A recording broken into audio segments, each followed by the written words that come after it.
মাদ্রাসার দানশীল ভাই বোনদের প্রতি আহ্বান, এমন একটা ছোট্ট হ্যান্ডবিল আপনাদেরকে দেওয়া হয়েছে সন্তানদের মাধ্যমে। তো আমরা আসলে মার্কাজুস সুন্নাহ সালাফি আলহামদুলিল্লাহ এক ঝাঁক নিবেদিত প্রাণ কর্ম পরিষদের মাধ্যমে আমরা 2020 থেকে এই পর্যন্ত আসতে পেরেছি, কিন্তু দেশের সার্বিক পরিস্থিতি বিবেচনায় আমরা আসলে খুব হিমশিম খাচ্ছি। বিশেষ করে আমাদের এখানে ইয়াতিম আছে, দুস্থ আছে, তাদের পুরা ভারটা দেখা যাচ্ছে যে এটা আমাদের জন্য একটা মানে অতিরিক্ত একটা চাপ।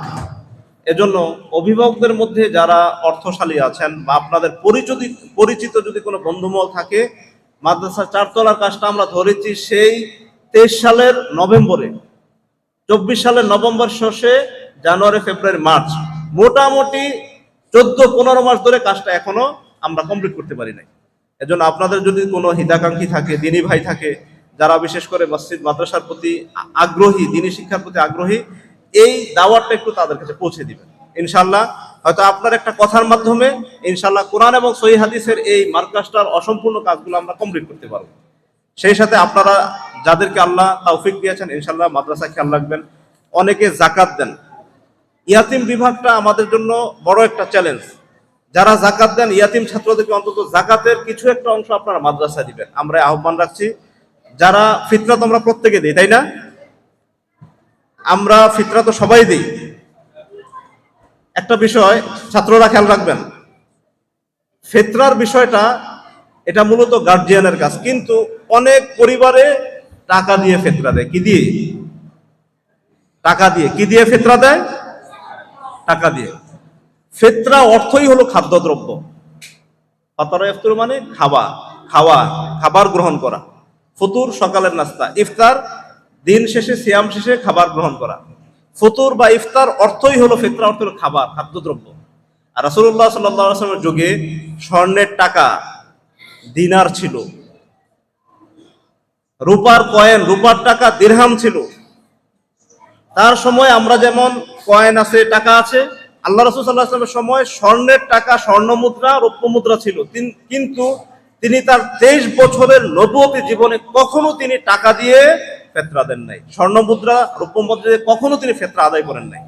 তিনি কি ফিতরা আদায় করেছেন হাদিসে স্পষ্ট আছে, সাআম মিন তুআম, সাআম মিন শাঈর, সাআম মিন তামর। একসা খাদ্যদ্রব্য, একসা জব, খেজুর, পনির, কিশমিশ, খাদ্যদ্রব্য ছাড়া কোনো ধরনের হাদিস আমরা এখানে পাই না। অতএব ফিতরা এইটা ফকিরের উপর ফিতরা, এটা আল্লাহ রাসূল ফরজ করেছেন। যে কৃতদাস, বাড়ির গোলাম চাকর, তার উপরও ফিতরা ফরজ করেছেন। অর্থাৎ যে ব্যক্তি মুসলমান, ছোট বাচ্চা থেকে এমনকি ঈদের দিন সকালে জন্মগ্রহণ করছে, একবারে নবজাতক, তার উপর ফিতরা ফরজ। ফিতরা এটা কারোর জন্য মাফ নাই। আমরা যেহেতু মাথা পিছু জনপ্রতি 2.5 কেজি করে মদিনার সা অনুযায়ী ফিতরা প্রদান করি, আমরা মার্কাজুস সুন্নাহ সালাফিতে খেয়াল রাখবো আমাদের ইয়াতিম বিভাগের জন্য ফিতরার চাউলের একটা অংশ আমরা যদি এখানে ডোনেট করতে পারি।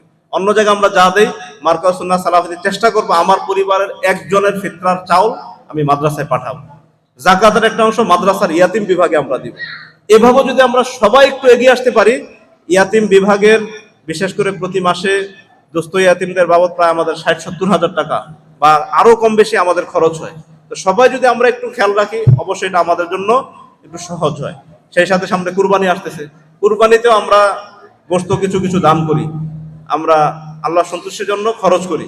এখান থেকে ইয়াতিম বিভাগে আপনি হাফ কেজি হোক মাদ্রাসায় পাঠিয়ে দিবেন, তাহলে দেখা যাবে ইয়াতিমদের ভর্তুকিটা আমরা অনেকটা এটা কমাতে পারবো। তো আপনাদের প্রতি একটা আহ্বান, এটা একটু মেহরবানি করে সুধীজনদের জন্য পৌঁছে দেবেন ইনশাআল্লাহ। সম্মানিত সুধী মণ্ডলী, রমজান মাস এসেছে, চলে যাচ্ছে, চলে যাবে, এটাই স্বাভাবিক। কিন্তু রমজান থেকে শিক্ষাটা আমরা কি পেলাম? রমজান থেকে শিক্ষাটা আমাদের এটা থাকা উচিত, আল্লাহ রাসূল বলেছেন, রুব্বা সাইমিন লাইসা লাহু মিন সিয়ামিহি ইল্লাল জু'।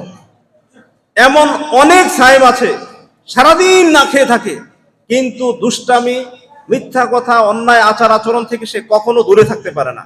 ওই ব্যক্তির ক্ষুধার যন্ত্রণা ছাড়া সিয়ামের নেকির বিন্দু মাত্র তার আমলনামায় আসে না। অতএব সিয়াম থেকে আমাদের শিক্ষা হবে আমরা যাতে তাকওয়া অবলম্বন করতে পারি। গতদিন যে দুষ্টামি করেছিলাম আজকে এটা করব না। গতদিন 1 পৃষ্ঠা তেলাওয়াত করেছি, আজকে 2 পৃষ্ঠা তেলাওয়াত করব। গতদিন 50 বার ইস্তেগফার করেছি, আজকে 70, 80, 90, 100 বার ইস্তেগফার করব। এভাবে করে ইমানের পথে, আল্লাহর পথে, জান্নাতের জন্য আমাদের পাথে অর্জনে আমাদের সচেষ্ট থাকতে হবে। এটা হলো সিয়ামের শিক্ষা। আর বিশেষ করে শেষ দশকে লাইলাতুল কদর, আজকে 2 রাত চলে গিয়েছে, আর 3টা আছে, 25, 27, 29। আমরা ইনশাআল্লাহ লাইলাতুল কদর উদযাপনের জন্য সাধ্যমতো চেষ্টা করব। পরিবারকে জাগিয়ে দেব, ছেলে মেয়েকে আমরা জাগিয়ে দেব। ইনশাআল্লাহ এই রাত্রে ইবাদতটা 1000 মাসের চেয়ে উত্তম। আমরা ইনশাআল্লাহ খেয়াল রাখবো আমরা যাতে পাথেও অর্জন করতে পারি। পরিশেষে মার্কাজ সুন্নাহ সালাফির ছাত্র, ছাত্রী, অভিভাবক, শিক্ষক মন্ডলী, কর্ম পরিষদের সম্মানিত সদস্য মন্ডলী, এলাকার সম্মানিত দায়িত্বশীল বৃন্দ, প্রত্যেকে আমরা আজকে আন্তরিক ধন্যবাদ, মুবারকবাদ জানিয়ে আমরা ঈদ উল ফিতর এবং রমাদানের বন্ধ ঘোষণা করছি এবং সবার সুস্বাস্থ্য দীর্ঘায়ু কামনা করছি। আল্লাহ সুবহানাহু ওয়া তাআলা সুন্দর সুস্থভাবে নিরাপত্তার সাথে বাড়িতে যাওয়া এবং ছুটি শেষে ফিরে আসার তৌফিক দান করুন, আল্লাহুম্মা আমিন। রমাদান মাস অধিক পরিমাণে আমলে সালেহ আঞ্জাম দেওয়ার তৌফিক দান করুন, আল্লাহুম্মা আমিন। এবং সাধ্যমতো ঈদ পরবর্তীতে আত্মীয় স্বজনের বাড়িতে আমাদেরকে কুশল বিনিময় এবং তাদের মধ্যে দ্বীনের দাওয়াত, ইলমের নূরটা যাতে আমরা ছড়িয়ে দিতে পারি, আল্লাহ আমাদের সেই তৌফিক দান করুন, আল্লাহুম্মা আমিন। ওয়া আখিরু দাওয়ানা আলহামদুলিল্লাহি রাব্বিল আলামিন ওয়া মা আলাইনা ইল্লাল বালাগ। আসসালামু আলাইকুম ওয়া রাহমাতুল্লাহ।